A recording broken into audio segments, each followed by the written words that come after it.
Bueno, en cuanto a la galactorrea, decimos que es un signo cuando nosotros lo vamos a hallar en el examen físico del paciente y un síntoma cuando es referido por él mismo en una consulta médica. Se trata de la secreción láctea de la glándula mamaria fuera del periodo de embarazo, fuera del periodo de lactancia y cuando ha culminado ya la lactancia luego de 6 meses. Esta secreción puede ser de forma bilateral y también puede ser de forma irregular, inconstancia también, aumento o disminución de este ritmo de leche, de secreción láctea. Hay que diferenciarla de otras secreciones, obviamente, de procesos infecciosos como una mastitis, un acceso mamario donde vamos a tener una secreción purulenta o una secreción serosanguinolenta, en el caso incluso de sospecha de neoplasias mamarias o en un papiloma intraductal o también secreciones mucoides, secreciones verdosas, en el caso de una fibrosis quística de tipo mamaria.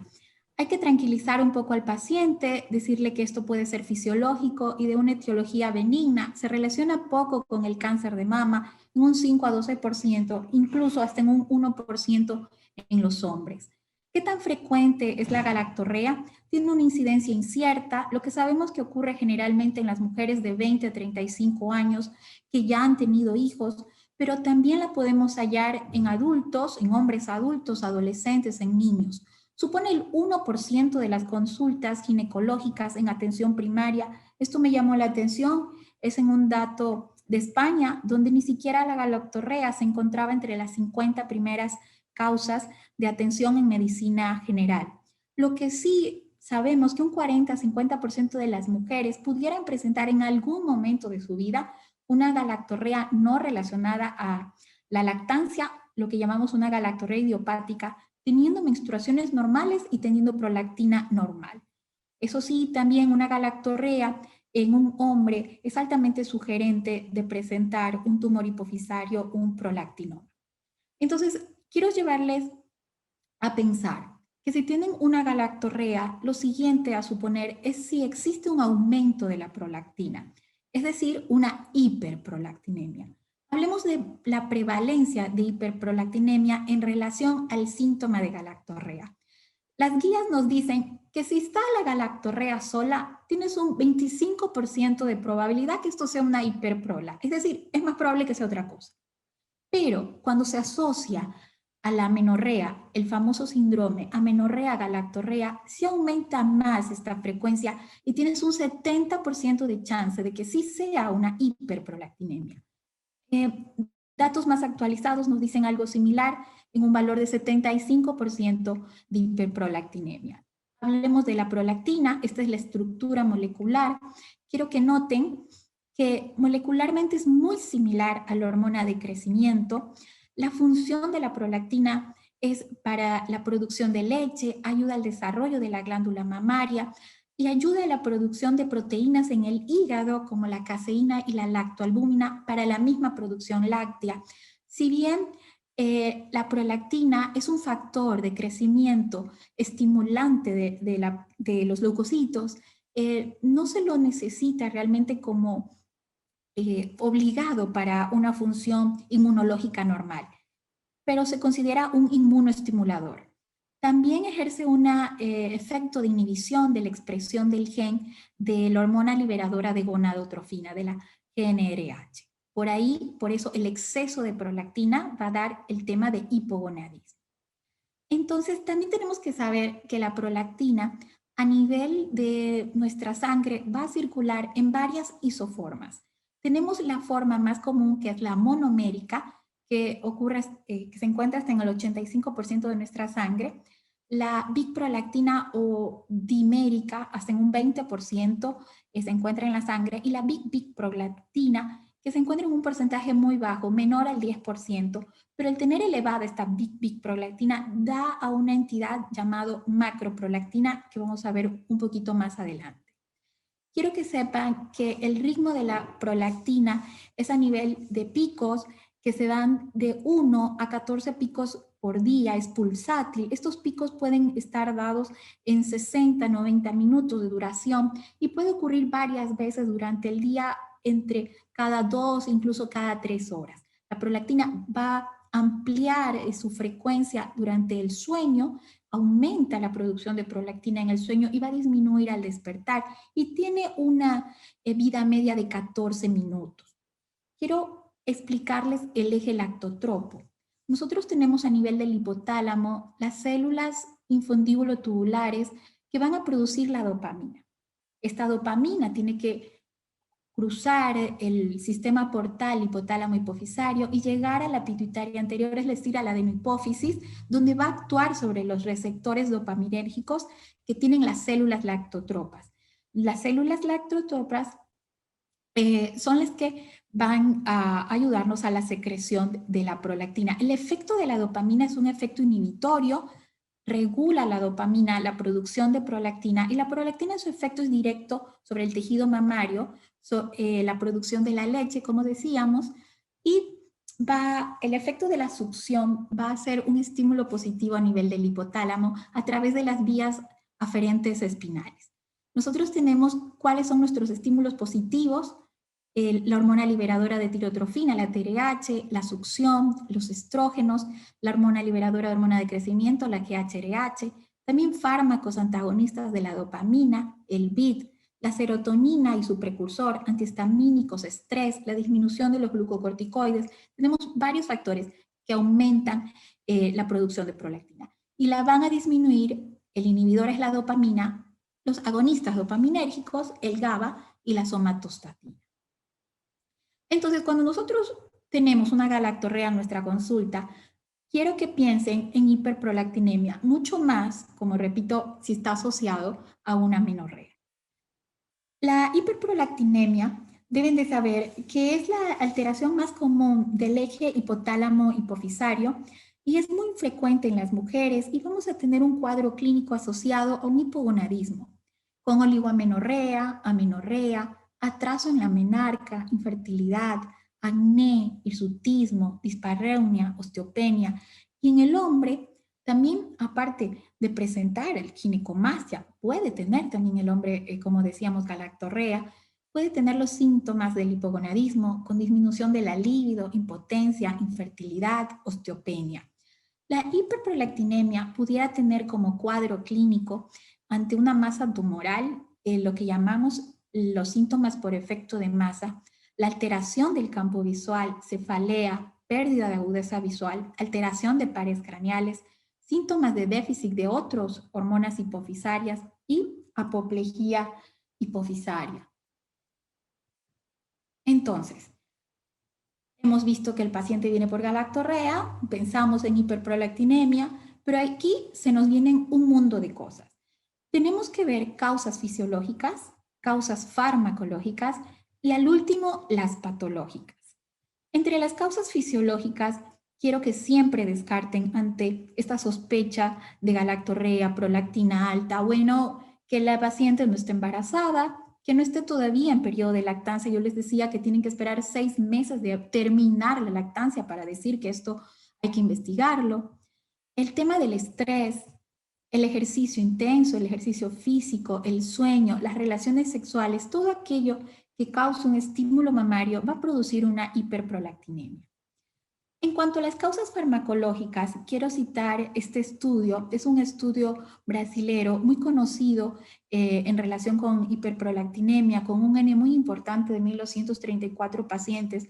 Es un estudio referente en lo que se trata el tema de hiperprolactinemia, donde ellos encontraron que la segunda causa de hiperprolactinemia era la causa farmacológica en el 14.5%, y donde los antidepresivos y neurolépticos llegaban a un 30.5% entre los medicamentos que causaban esto. Yo quiero que vean esta lista de medicamentos que pueden causar una hiperprolactinemia, que es muy importante, es muy grande, no la voy a mencionar toda, pero quiero que vean entre los antipsicóticos haloperidol, risperidona, y en los agentes prokinéticos muy común el uso de metoclopramida en atención primaria y domperidona. Estos 4 fármacos aquí que les he marcado pudieran llevar a prolactinas incluso mayores de 200. Pero noten el uso de los antidepresivos, la fluoxetina muy común, los antihipertensivos, verapamilo, y también el uso de estrógenos, la terapia de reemplazo hormonal, y también agentes tóxicos que debemos de preguntar en la consulta si nuestro paciente consume marihuana, el consumo de alcohol. Si estamos sospechando, llega nuestro paciente con antecedentes de problemas psiquiátricos y viene preocupado a tu atención de consulta general. Doctor, tengo una prolactina de 40, deríveme al endocrinólogo. La verdad, debemos analizar esta hiperprolactinemia, ver los medicamentos que toma y si es una hiperprolactinemia leve, menos de 50, quédese tranquilo, vigílelo y le vuelve a decir que vamos a repetir esta prolactina anualmente y que es muy probable que sea por su medicación psiquiátrica. Pero si este mismo paciente ya tiene una prolactina por arriba de 50 y ya comienza a tener síntomas que son de hipogonadismo o en el tiempo esta prolactina ha venido subiendo, tenemos que hablar con el médico psiquiatra que lo está viendo y preguntarle si es seguro o no suspender la medicación.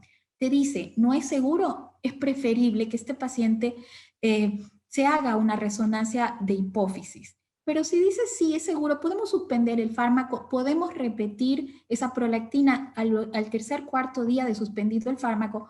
Y si encontramos un descenso de prolactina, hemos diagnosticado una hiperprolactinemia por fármacos y no necesitamos hacer mayor estudio. Esto en relación a la hiperprolactinemia por fármacos, que yo les repito es la segunda causa, pero ahora hablemos de las causas patológicas.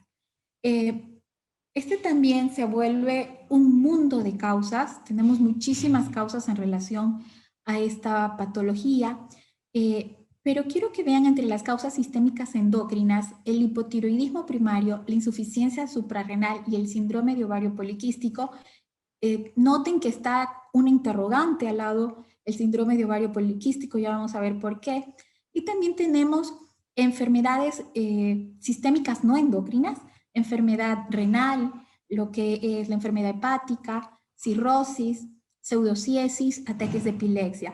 Las enfermedades hipotalámicas, a la cabeza craneofaringiomas, las enfermedades hipofisarias, obviamente los tumores de hipófisis, prolactinoma y acromegalia. Los prolactinomas es lo más común y acromegalia puede producir también prolactina hasta en un 20-30% de los casos, una secreción mixta.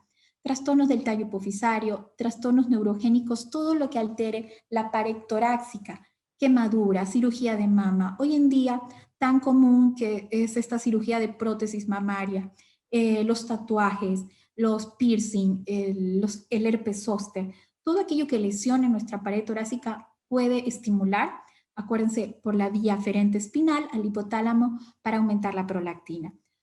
Tenemos causas idiopáticas, producción ectópica de prolactina y macroprolactinemia.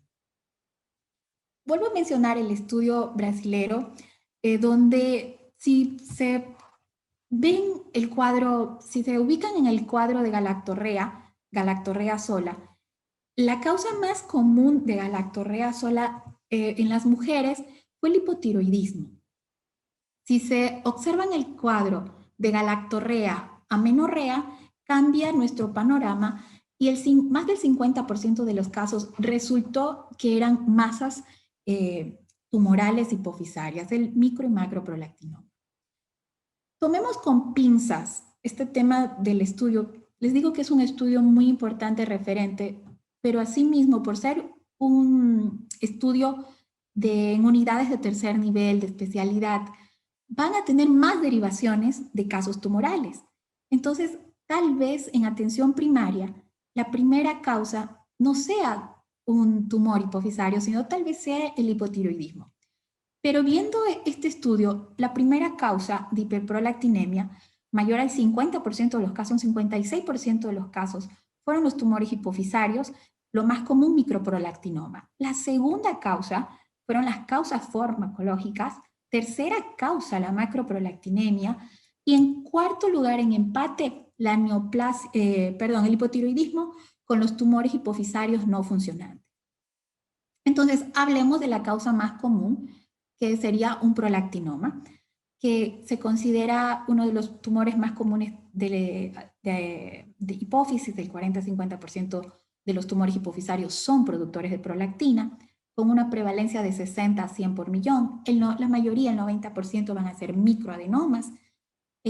La presentación en la mujer es una edad más joven, de 30 años, un micro, es decir, un menor de 1 centímetro, un microprolactinoma, o en hombres en edades de promedio de 50 años, pero ellos van a tener más bien presentación de un macro.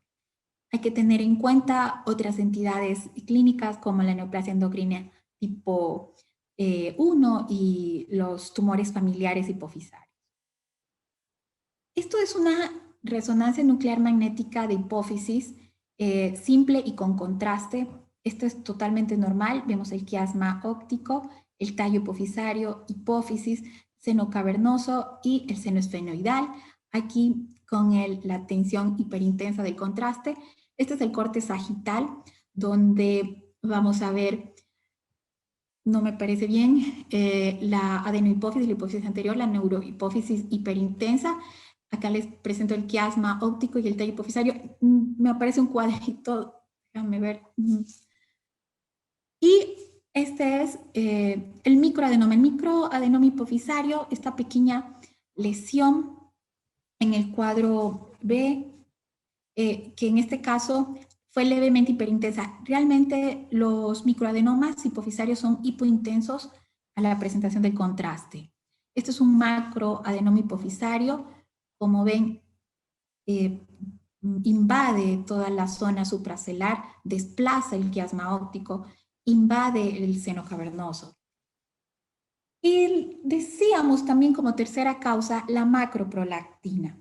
La macroprolactina, yo les decía que teníamos varias formas circulantes isoméricas de esta hormona y es muy poquito lo que tenemos circulante de macroprolactina. Es la prolactina generalmente, pero ligada a la inmunoglobulina G. Al ser ligada con la inmunoglobulina G, no tiene cómo adherirse al receptor de prolactina, entonces no tiene cómo actuar. Y decimos que la macroprolactina es una situación médica asintomática, es biológicamente inactiva, así que no va a tener repercusión médica, clínica. Pero como en medicina 2 y 2 no son 4, en un estudio de Lucio Vilar con 100 pacientes con macroprolactinemia, él encontró que sí, bueno, el 58% no tenía síntomas, pero un 26% y un 13% de las pacientes con macroprolactina habían tenido síntomas. También no olvidar hiperprolactinemia en relación con el hipotiroidismo, que fue la cuarta causa que ellos encontraron. Recuerden que teníamos como estímulo la hormona liberadora de tirotrofina, el TRH. El TRH tiene un efecto directo sobre la célula del lactotropo para aumentar la producción de prolactina. Entonces, un 40% de nuestros pacientes con hipotiroidismo primario pueden tener prolactina alta y un 22% de los pacientes con hipotiroidismo subclínico también pueden presentar eso. Entonces, si tiene una TSH elevada, prolactina elevada, demos levotiroxina, regulamos función tiroidea y si a pesar de esto sigue la prolactina elevada, ahí se estudiará esa hiperprolactinemia. Esta es una imagen de una hipófisis. Si van a ver una hipófisis que invade a nivel supracelular, difusa, y luego que se trata de un hipotiroidismo primario, y luego con el tratamiento con levotiroxina, cómo regresa a su tamaño normal la glándula hipofisaria. Hiperprolactinemia y el síndrome de ovario poliquístico, comentábamos los estrógenos. El estrógeno que hay en el embarazo es un fuerte estimulante de la producción de prolactina, lo mismo que las pacientes con síndrome de ovario poliquístico, la característica del hiperestrogenismo que mantienen. Se dice en 1980, se decía que el 7% de las mujeres con poliquistosis ovárica tienen hiperprolactinemia. Posteriormente, un estudio brasilero de Filio en el 2007 y otro de Polonia en el 2015 no encontraron esta asociación. Solo quiero un poquito enseñarles este gráfico del estudio de Polonia, donde ellos cada 3 horas miden prolactina en pacientes sin poliquistosis y con poliquistosis, donde encontraron que no había diferencia en los niveles de prolactina. Recuerden que la prolactina aumenta en la noche, justamente 11 de la noche, madrugada, tienen prolactinas altas y no encontraron diferencias. El síndrome de ovario poliquístico, ellos concluyen que no se asocia a niveles más altos de prolactina, que la hiperprolactinemia no parece ser más frecuente en mujeres con síndrome de ovario poliquístico que en sujetos sanos y que no debe considerarse como rasgo característico del SOP y considerar ambas entidades distintas. Hay que tomar con pinzas estos estudios. El N es muy bajo, de 124 pacientes, no especifica realmente si los pacientes con SOP estaban medicadas o no. Me llamó la atención por qué habían puesto el interrogante en el cuadro entre las causas de hiperprolactinemia. Y tenemos también la hiperprolactinemia en relación con la insuficiencia suprarrenal.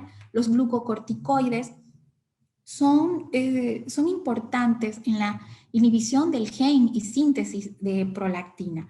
Entonces, cuando tenemos una disminución de los glucocorticoides, como en la enfermedad de Addison, vamos a tener prolactina alta que se va a regular con la medicación sustitutiva del corticoide en el paciente con Addison. Entonces, ¿cómo vamos a estudiar? ¿Cuándo estudiar? ¿Qué hacemos con nuestro paciente que viene con una galactorrea? ¿Cuándo la vamos a estudiar? Obviamente cuando sospechemos algo patológico, ya terminó la lactancia la señora, han pasado 6 meses, fuera de embarazo, fuera de lactancia, y es una galactorrea continua, sin estímulos.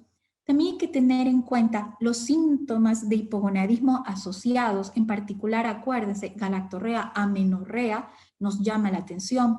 Hacemos una historia clínica completa, el antecedente familiar, el antecedente personal importante, gastritis, qué medicamentos toma, toma metoclopramida, si tiene hipertensión, qué antihipertensivo está tomando, tiene problemas psiquiátricos, está en tratamiento con alguna medicación en particular.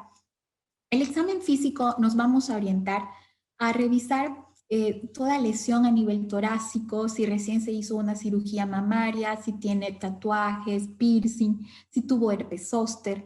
Y el examen físico también orientado a ver signos de enfermedad renal, edema de miembros inferior, enfermedad hepática, tiene distensión abdominal, ascitis, arañas vasculares, tinte ictérico. Descartemos también las causas fisiológicas, cuando fue su última regla y sospecha de embarazo. Luego de hacer un correcto examen, una correcta historia clínica, y si no tenemos duda, todo esto salió bien, bueno, vamos a solicitar la prolactina. ¿Cómo vamos a estudiar esto de la hiperprolactinemia en contexto de la galactorrea? ¿Qué vamos a solicitar? No solamente vamos a solicitar prolactina, vamos a solicitar función hepática y renal, la TSH para valoración de tiroides, un hipotiroidismo, y aunque la paciente lo niegue, vamos a solicitar una prueba de embarazo. Necesitamos cumplir con condiciones para realizar la prueba de prolactina. Debe ser en ayuna, sin estimulación mamaria, sin relaciones sexuales, sin ejercicio, sin estrés. El estrés de la venopunción también puede causar elevación del nivel de prolactina, pero generalmente suele ser leve.